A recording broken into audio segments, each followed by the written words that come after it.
시편 4편 7절에서 8절 말씀 봉독합니다. 시작. 주께서 내 마음에 두신 기쁨은 그들의 곡식과 새 포도주가 풍성할 때보다 더하나이다. 내가 평안히 눕고 자기도 하리니 나를 안전하게 살게 하시는 이는 오직 여호와이시니이다. 아멘. 아멘. 이 단풍이 무르익어가는 계절에 예수님을 더욱더 사랑하는 그 사랑이 깊어지시기를 축복합니다. 네, 여러분 단풍을 보고도 예수님을 사랑할 수 있는 그런 믿음이 있어야 됩니다. 아멘.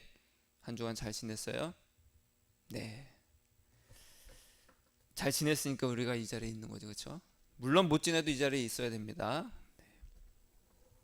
제가 단풍을 보면서 예수님, 더 많은 사람들이 아름다운 단풍을 보기 위해서 설악산도 가고 지리산도 가고 내장산도 가고 고속도로에 차가 참 많잖아요.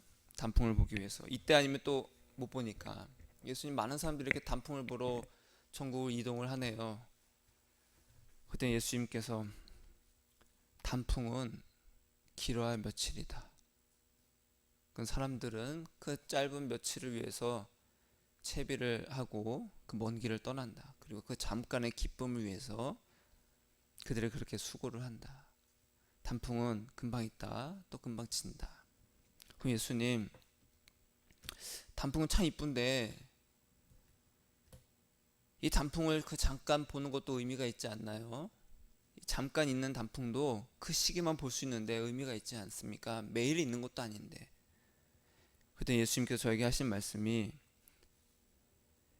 만약에 단풍이 매일매일 있으면 그것이 가치롭겠느냐? 사람들은 거들떠보지 않을 것이다. 매일매일 눈이 내린다면 사람들이 눈을 즐거워하겠느냐?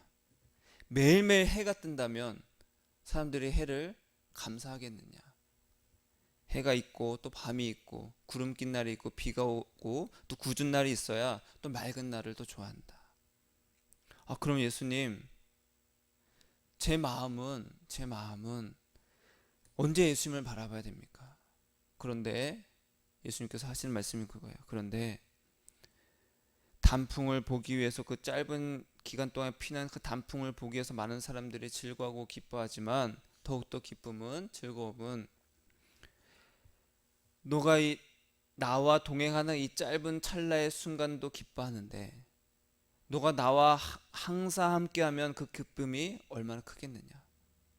그러면서 하시는 말씀이 시편 16편 8절 말씀에, 내가 내 앞에 계신 주를 항상 배우며, 내 앞에 계신 예수를 항상 배우며, 이렇게 말씀을 하시는 거예요. 그가 내 오른쪽에 계심으로 내가 흔들리지 아니하도다. 그러면서 또 하시는 말씀이 시편 25편 15절에, 나는, 자, 따라하겠습니다. 내 눈이 항상 여호와를 바라본다. 왜 바라보냐면 내 발을 그물에서 벗어나게 하실 것이다. 그물에 걸려 있다라는 거예요. 이 두 말씀을 이렇게 말씀하시면서 항상 바라보라는 거예요. 항상. 우리는 매일매일 눈이 내리고 매일매일 해가 뜨면은 지루하고 불평불만이 나지만 예수님을 항상 배우는 것은, 항상 바라보는 것은 제가 해보니까 정말 질리지가 않더라는 거예요. 매일매일 새롭다라는 거예요. 그래서 시편에서 뭐라고 해요? 내가 새 노래로 주를 찬양하며. 이 새 노래라는 것은요, 그동안 내가 몰랐던 노래라는 뜻이 아니라 오늘 예수님을 사랑함으로 내가 예수님으로 기뻐하고 이거 기쁨이 내일 되면 또 새로워진다라는 거예요. 예수님 너무 좋아요. 또 새로워지는 거예요. 해보니까 그래요. 우리가 매일 같은 것을 먹으면 어떻게 돼요? 질립니다. 또 이거야? 또 새로운 걸 먹고 싶어 해요. 그런데 예수님을 사랑하고 예수님과 함께하는 것은요, 전혀 그렇지 않습니다. 새롭습니다. 늘 새로워요. 그러한 은혜를 저뿐만 아니라 여러분 모두에게도 동일하게 있기를 축복합니다. 따라하겠습니다. 항상 예수님을 바라봅니다. 이 단풍이 지네. 내 마음도 진다. 막 우수해졌잖아, 이 가을에. 그쵸? 예수님을 항상 배우는 거예요. 그러면요, 항상 새롭습니다. 항상 새로워요.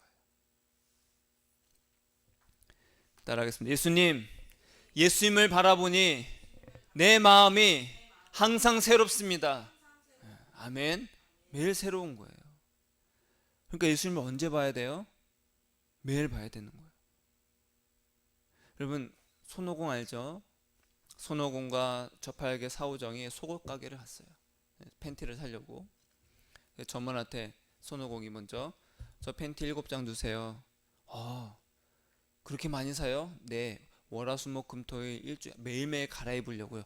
정말 깔끔하네요. 그다음에 저팔계가 저는요 3장만 주세요. 왜요? 전 이틀에 한 번씩 갈아입으려고요. 좀 그러네요. 그러더니 이제 사오정이 저는요 4장 주세요. 아이고 저팔계보다 낫네요. 저는 봄, 여름, 가을, 겨울 갈아입으려고요. 여러분, 예수님을 언제 만나야 돼요? 매일매일 만나야 됩니다. 계절에 한 번씩, 절기에 한 번씩, 부활절이니까 교회 와야지, 성탄절이니까 예수님 만나야지가 아니라, 주일이니까 예수님 만나러 가야지, 그것이 아니라 매일. 다윗이 뭐라고 했다고요? 16편 8절에 내가 항상 내 앞에 계신 줄을 항상 배운다. 항상 본다. 왜? 그가 내 오른쪽에 계심으로 내가 흔들리지 않는다. 그런 은혜가 있기를 축복합니다. 오늘 말씀의 제목은요, 따라하겠습니다. 메마른 가지에 꽃이 피듯. 제목이 참 이쁘죠? 얼마나 머리를 짜냈는지, 그렇죠? 항상 말씀의 설교의 제목을 정할 때마다 썼다 지웠다 썼다 지웠다 수십 번을 합니다. 저는 이렇게 이제 단풍을 바라보면서 예수님, 이 단풍이 지는데 단풍이 진다는 건 뭐예요? 무르익고 단풍이 지면 겨울이 온다는 뜻이잖아요. 그럼 또 다시 세상이 우리나라 이 풍경이 이 아름다운 풍경이 이제는 황량한 풍경이 될 겁니다. 다 잎이 떨어지고 앙상한 가지만 남을 거예요. 그 모습을 다 보여주시는 거예요. 메마른 가지가 되겠구나. 그러면서도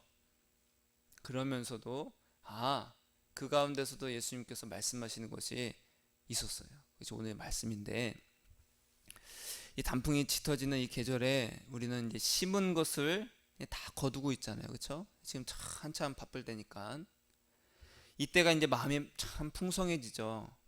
1년 내내 농사를 이제 결실을 다 맺고 추수를 하고 얼마나 잘 여물었는지, 그렇죠? 한편으로는 또 이 추수가 끝난 이 들녘을 바라보면요 허전하기도 합니다. 황량해요. 다 벼들이 지금 다 베었잖아요. 이제는 겨울을 맞이하기 위해서 창문도 다 닫고요. 우리의 옷깃도 다 여밉니다. 겨울을 준비하기 위해서. 이것처럼 이제는 풀도 나무도 모든 생명의 문을 다 닫고 있는 것을 우리가 보게 돼요. 모든 것이 닫고 있구나. 모든 것을 다 떨어뜨리고 있구나. 살을 애는 듯한 이 찬바람이 이제 좀 있으면 불 겁니다. 그럼 땅이 얼면요 우리는 이렇게 생각합니다. 따스한 봄이 왔으면 좋겠다. 저 메마른 가지에 언제 다시 꽃이 필까? 여러분, 나락을 수확하기 위해서는 모종을 심어야 됩니다. 그리고 모종을 심으려면은 이 논에 나락이 없어야 돼요.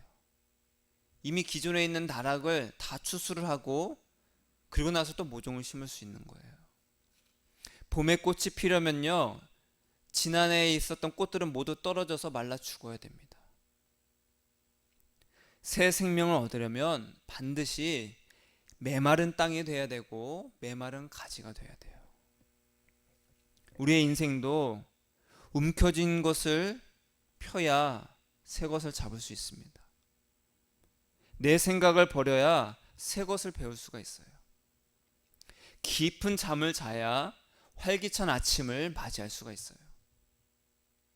겨울이 와야 봄을 맞이할 수 있어요. 당연한 이치입니다. 우리가 우습게 여기는 질병 중에 하나가 있어요. 우리나라 인구의 40%가 걸려 있답니다. 여러분들 중에서도 이 질병에 걸린 사람이 있는지 모르겠지만 뭐냐면 불면증이에요. 불면증. 우리나라 인구의 40%가 불면증을 겪고 있대요. 그러니까 수면 장애, 잠을 쉽게 이루지 못하는 거예요. 우울증이 있는 사람의 40%가 다 불면증이래요.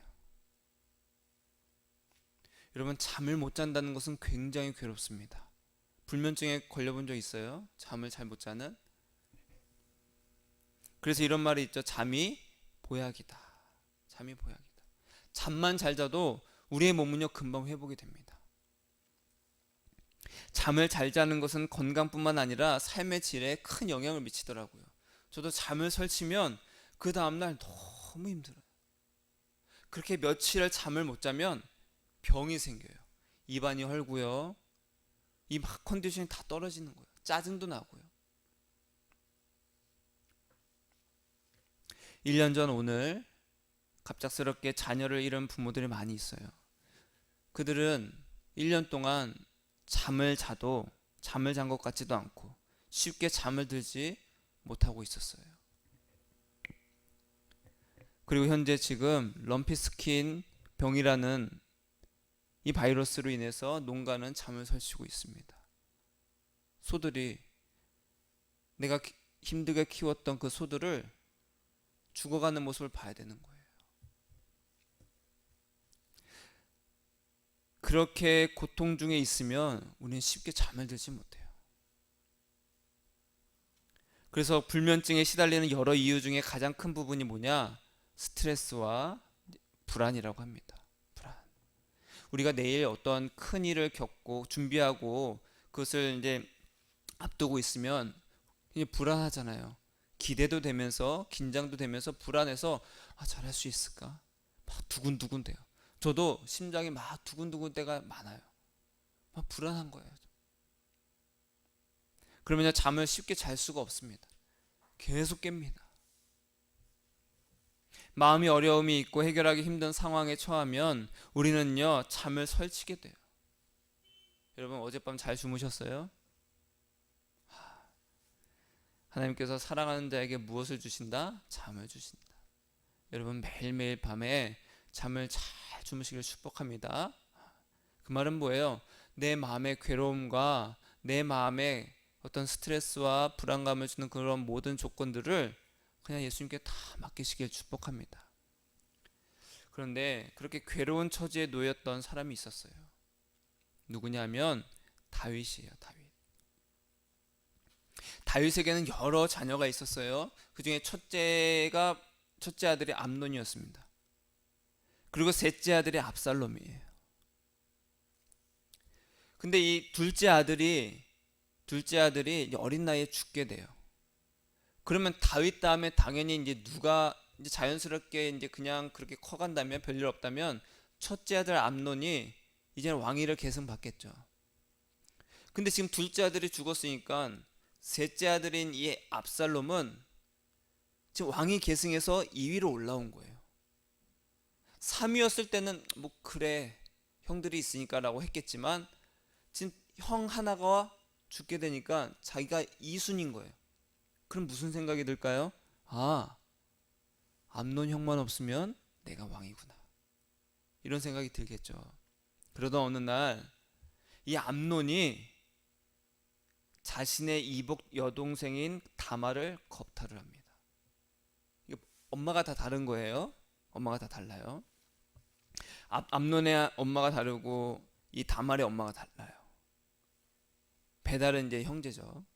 근데 어쨌든 아빠가 같잖아요.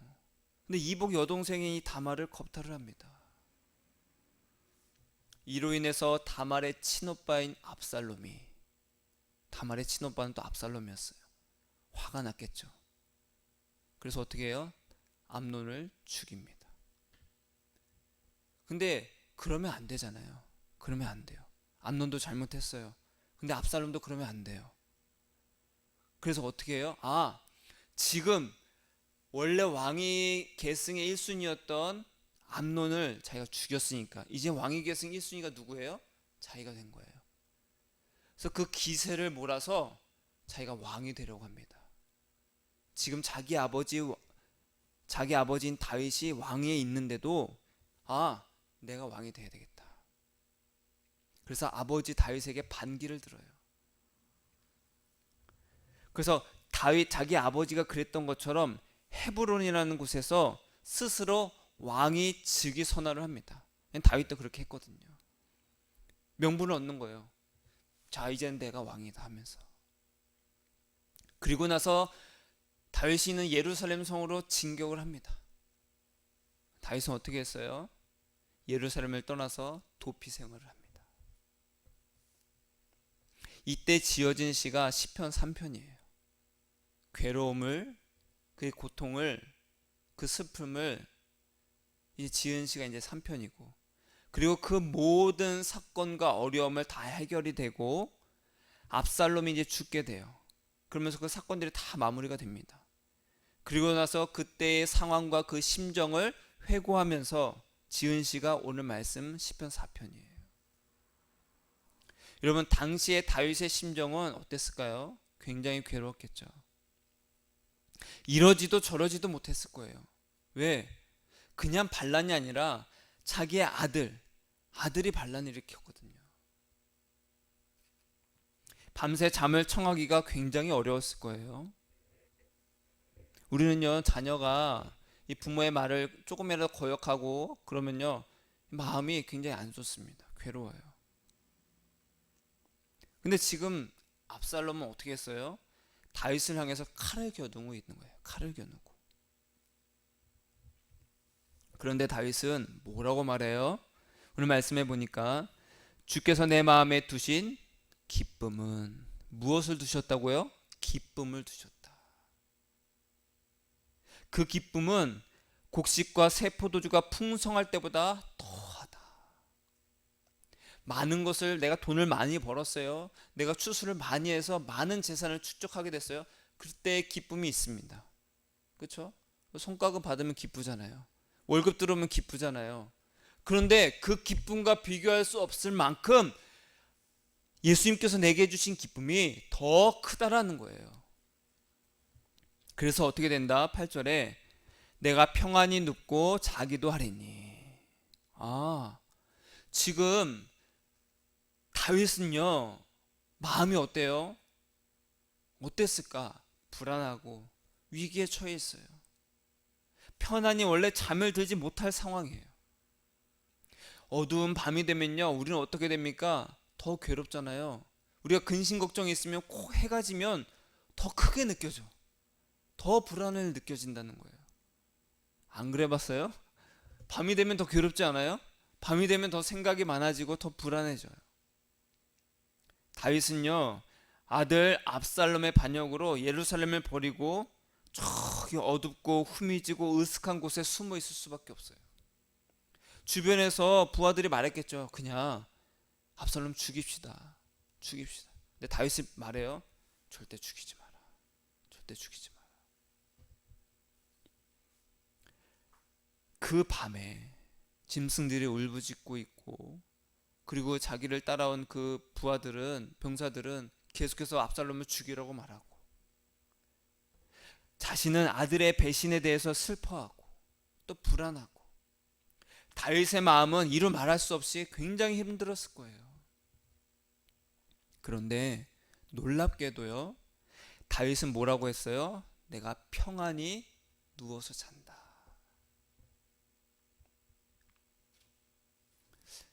가끔 이제 부부끼리 말다툼을 하거나 싸우면요, 잠을 쉽게 잘 수가 없습니다. 잠을 잘 수가 없어요. 잠을 잘 잘 수 있습니까? 잘 못 자죠? 저도 못 자요. 이 마음이 아파서. 근데 다윗은요, 뭐라고 해요? 내가 평안히 눕고 잔다. 이 평안이 뭘까요? 따라하겠습니다. 샬롬. 샬롬의 뜻이 뭐예요? 외부의 상황과 상관없이 내 마음의 질서가 바로 서 있는 것이 샬롬입니다. 상황은 너무 안 좋아. 내 외부 조건 너무 안 좋아. 근데 그것과 상관없이 내 마음의 질서가 바로 그냥 서 있는 거예요. 그래도 나는 예수님만 바라봐. 그것이 그로 인해서 내 마음의 기쁨이 있고 내 마음에 평안이 있다. 이것이 바로 샬롬이라는 거예요. 다윗이 처한 상황과 그 조건은요, 메마른 가지처럼 소망이 없어요. 금방이라도 부러질 것만 같아요. 그런데 그곳에 한 송이 꽃이 피어 있는 거예요. 그 꽃은 바로 예수인 거죠. 정말로 메말라서 금방이라도 부러질 것 같고, 정말로 불안하고 두려운 그 메마른 가지에, 그런데도 다윗이 나는 평안히 눕고 잔다. 왜? 그 메마른 가지에 한 송이 꽃이 피어 있는 거예요. 예수님으로 마음에 기쁨이 있고 평안히 누워 잘 수 있다. 여러분, 메마른 내 마음에 예수라는 한 송이 꽃이 피는 것이 바로 예수동행입니다. 이 예수동행으로 우리가 기쁨을 얻는 거예요. 항상 기뻐하라. 이는 그리스도 예수 안에서 너희를 향하신 하나님의 뜻이다. 예수님 안에 있는 너희가 항상 기뻐하는 것이 하나님의 뜻이다. 언제 예수님을 만나야 돼요? 낙엽이 있을 때만, 단풍이 있을 때만. 그게 아니라 너는 항상 나를 찾아라. 나로 인해서 기뻐하고 나를 바라봐라. 금방이라도 부러질 것 같은 그 메마른 가지처럼 도저히 살아날 기력이 없는 그 메마른 땅 같은 우리 마음에 예수님이 계시게 하는 것이 바로 믿음이에요. 믿음. 그 에베소서 3장 17절에 보니까 믿음으로 말미암아 그리스도께서 너희 마음에 계시게 하시옵고. 믿음으로 뭘 한다고요? 내 마음에 누가 계신다고요? 예수님이 계시게 하는 것이 믿음이라는 거예요. 믿음은요, 이것 좀 잘 되게 해주세요. 저 압살롬 망하게 해주세요. 저 압살롬 물러나게 해주세요. 그게 믿음이 아니라, 저 믿습니다. 잘 되게 해줄 수 믿습니다. 그것이 믿음이 아니라, 예수님, 이 상황과 상관없이 예수님이 이 메마른 내 마음에 그냥 꽃이 되어주세요. 이 메마른 가지 같은 내 마음에 한 송이 꽃이 되어주세요. 그게 믿음이라는 거예요. 그리고 그 꽃이, 예수란 꽃이 피어있는 그것이 예수 동행이고, 그 결과로 뭐가 있어요? 내 마음에 기쁨이 있다. 예수님이 나에게 주신 그 기쁨은 그 어떤 열매보다도 더 풍성하다. 그래서 내가 평안히 눕고 잔다. 예수님이 나의 전부요, 나의 사랑이십니다 라고 그냥 고백이 나오는 거예요. 여러분, 예수 동행하면요, 예수님과 동행하면요, 그런 고백이 그냥 나오는 거예요. 예수님 너무 좋아요. 그냥 그게 나와요. 여러분, 우리 연인끼리 이렇게 길을 가다 보면은, 나 자기 그냥 좋아. 뭐가 좋아? 그냥 좋아. 뭐 그냥 좋은 거잖아요. 좋아요, 안 좋아요? 안 좋으면 헤어져야지. 안 좋으면 만나지 말아야지. 그냥 좋은 거예요. 뭘 해줘서가 아니라 그냥 좋은 거야. 마음에 그냥 막 기쁨이 있는 거예요. 우리는요, 이런 예수님과의 사랑 가운데서 뿌리가 박히고 터가 굳어져야 돼요. 그러려면 뭐가 있어야 되냐? 내 마음이, 내 인생이 더 이상 기댈 곳도 돌파구도 없는 메마른 가지가 돼야 돼요. 기댈 곳이 없어야 돼요. 그래서 성경에서는 뭐라고 해요? 내가 그리스도와 함께 십자가에 못 박혀 죽었노니. 우리는요, 예수님과 함께 십자가에 못 박혀 죽어야 됩니다. 그러려면요, 어떻게 돼요? 내가 날마다 난 예수님밖에 없어요. 예수님 사랑합니다.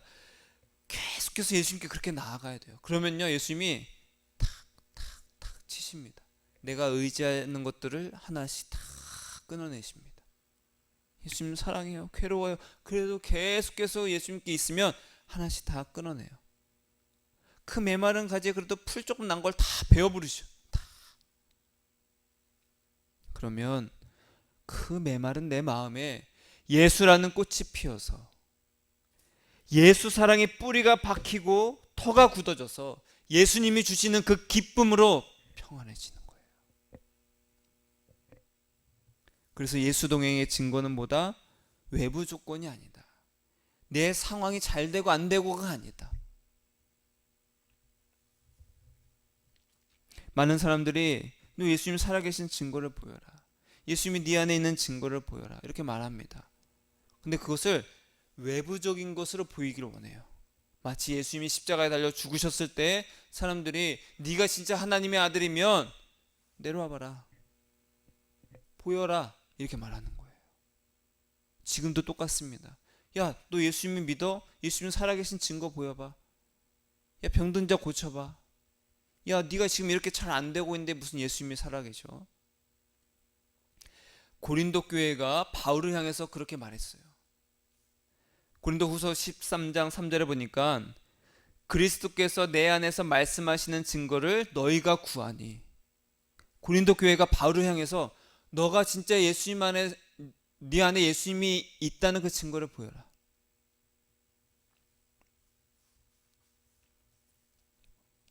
여러분, 저는 어렸을 때부터 많이 생각했어요. 예수님이 진짜 살아계시다는 증거를 갖고 싶은 거예요. 예수님이 진짜 내가 예수님을 잘 믿고 있다는 그 믿음의 증거를 얻고 싶은 거예요. 그럴 때마다 바로바로 따라오는 게 뭐예요? 기적이었어요. 내가 기도하면 응답이 되는 거였어요. 그것이 바로 하나님께서 살아계시고 예수님께서 내 안에 계시다는 그 증거라고 나는 믿고 있었어요. 그런데 아니더라고요. 많은 사람이 메말라가는 나의 상황이 전화위복되는 것이 믿음의 증거라고 믿어요. 아닙니다. 아니더라고요. 저도 그랬는 줄 알았는데 아니더라고요.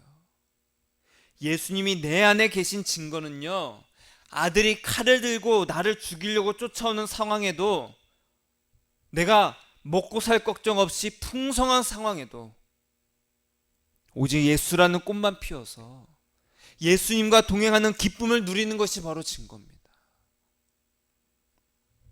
이것이 예수님이 내 안에서 말씀하시는 증거예요. 너가 예수님과 동행하고 있느냐? 뭔데? 예수님이 내 안에서 끊임없이 말씀하고 계셔. 나는 그 음성을 듣고 너무나도 기뻐.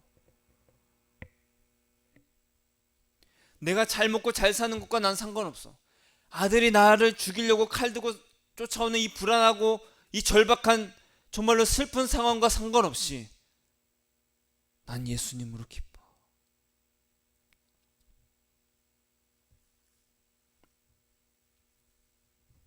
사람들은요, 멋지고 화려한 모습에 끌립니다. 그래서 저한테 안 끌리나 봐요. 그렇죠?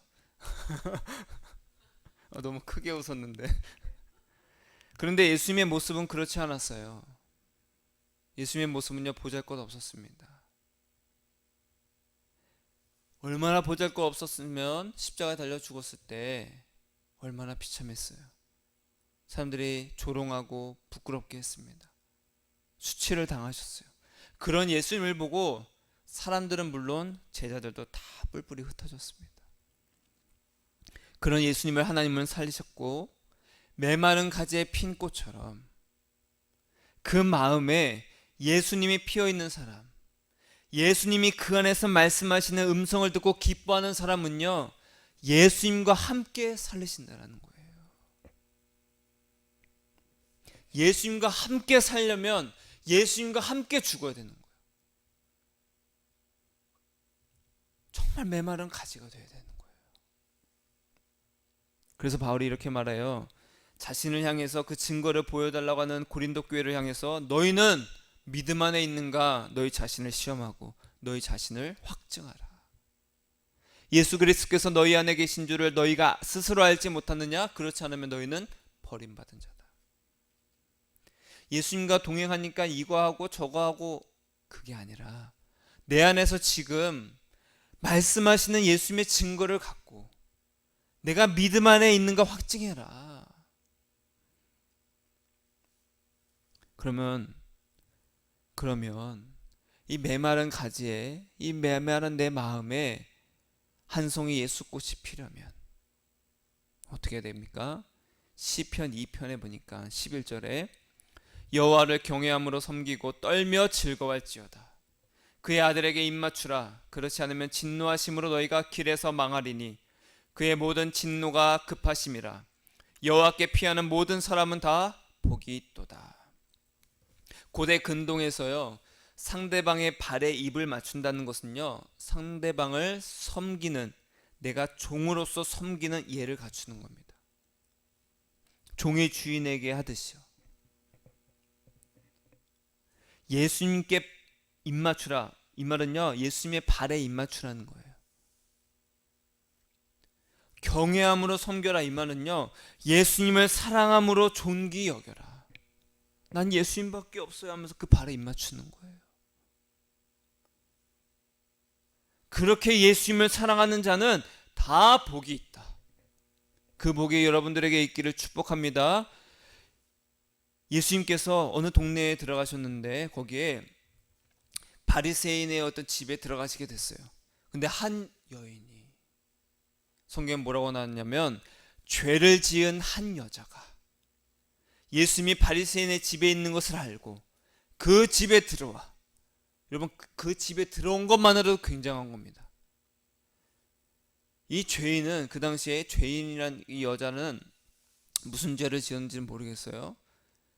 사람들에게 멸시받고 무시당하고 손가락질 당하고 심지어는 돌로 맞아 죽어도 누가 뭐라 하진 않는 그런 여자였는데, 바리새인의 집에 들어갔다는 것은 굉장한 겁니다. 근데 그 여자가 그 바리새인의 집에 들어와서 향유를 담은 옥합을 들고 와서 예수님 뒤로 누워서 엎드려서 그 발 곁에 서서 막 울어요. 그리고서 어떻게 했어요? 자기의 머리카락으로 예수님의 발을 막 닦고 그 발에 입을 맞춥니다.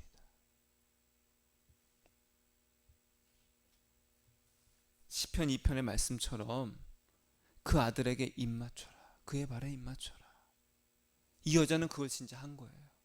왜요? 왜 했을까요? 이렇게 말합니다. 예수님께서 그 여자에게 그의 많은 죄가 사해졌다. 왜냐하면 그의 사랑함이 많음이라. 사함을 받은 일이 적은 자는 적게 사랑하느니라. 우리가 이 여자의 인생을 다 알 수가 없어요. 하지만 사람들이 손가락질을 했을 것이고 멸시당하고 사람들을 피해서 어두운 곳에서만 돌아다니고 했을 거예요.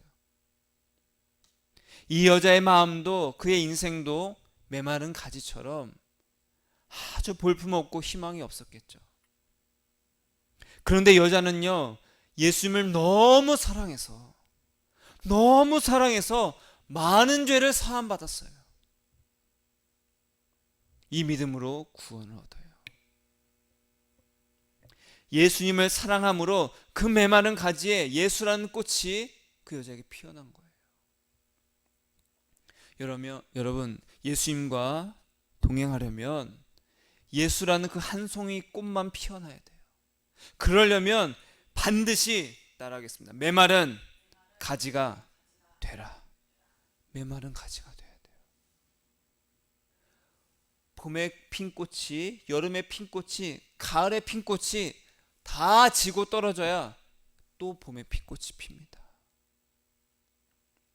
모든 내가 사랑하는 것들, 모든 내가 의지하는 것들이 다 사라져야 돼요.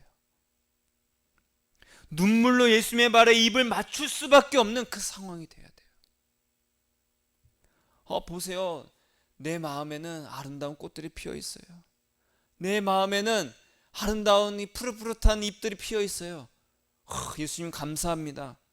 그게 아니에요. 예수님 아니면 도저히 안 되게 우리는 메말라야 되는 거예요. 왜 많은 사람들이 예수님을 못 만납니까? 왜 많은 사람들이 교회를 다니면서도 여전히 내 안에서 말씀하시는 그 증거를 왜 못 듣냐는 거예요. 내 마음에 수많은 엉겅퀴와 자풀이, 수많은 들꽃들이 막 피어 있는 거예요. 내 마음은 풍성합니다. 그런데 기쁨이 없는 거예요. 힘든 거예요. 공허한 거예요. 예수님이 없어서 그래요. 그 한 송이 꽃이 없어서 그런 거예요. 그 무엇보다도 예수님과 동행하는 기쁨이 더 크다. 예수님 사랑해요. 예수님 사랑해요 하면요 기쁨을 주신다라는 거예요. 해볼까요? 예수님 사랑해요. 예수님 사랑해요. 예수님 사랑해요. 예수님 사랑합니다. 사랑합니다 예수님 하면 막 기쁨을 주시는 거예요. 이사야가 이렇게 선포했습니다. 광야와 메마른 땅이 기뻐하며 사막이 백합화같이 피어 즐거워하며. 그리고 쭉 말하면서 그것들이 여호와의 영광 곧 우리 하나님의 아름다움을 보리로다. 그것들이 보리로다. 이 말은 광야와 사막과 같이 메마른 인생 가운데 오직 예수님을 사랑하는, 오직 예수님으로 기뻐하는 모든 자들이 하나님의 아름다움을 보리로다. 하나님의 아름다움이 뭐예요? 예수님, 내 마음에 피어난 그 예수님만 보게 될 것이다. 삶이 힘들고 메말라가는 고통에 있을 때 예수님의 발에 눈물로 입맞추세요. 나 예수님밖에 없습니다. 예수님을 사랑으로 섬기세요. 그러면 메마른 여러분의 마음에 그리고 여러분의 삶에 반드시 예수의 꽃이 피어나서 기쁨과 평안이 가득하리라. 저와 여러분의 삶이 오직 한 송이 예수님만 피어 있을 수 있도록 메마른 가지가 되기를 축복합니다. 야, 어디 가서 여러분의 삶이 메말라가기를 축복합니다 이렇게 말하는 목사가 있을까요? 그렇죠? 여러분의 삶이 풍성해지기를, 잘 되기를 축복합니다라고 말하죠. 그것은 우리의 관심사가 아닙니다. 우리의 관심사는 오직 예수님 한 분입니다. 그러려면 우리의 인생이 메말라야 돼요. 메마른 가지가 돼야 돼요. 힘들죠. 그것이 고통스럽습니다. 황폐하고 도저히 잠을 이룰 수 없는 상황이 될 겁니다. 그런데 그 안에서 예수님을 우리는 보게 될 것이고, 예수님을 많이 사랑함으로 많은 죄가 용서받을 것입니다. 예수님 안에서 기뻐하고 평안을 누리는 은혜가 있기를 예수님의 이름으로 축복합니다. 기도하겠습니다.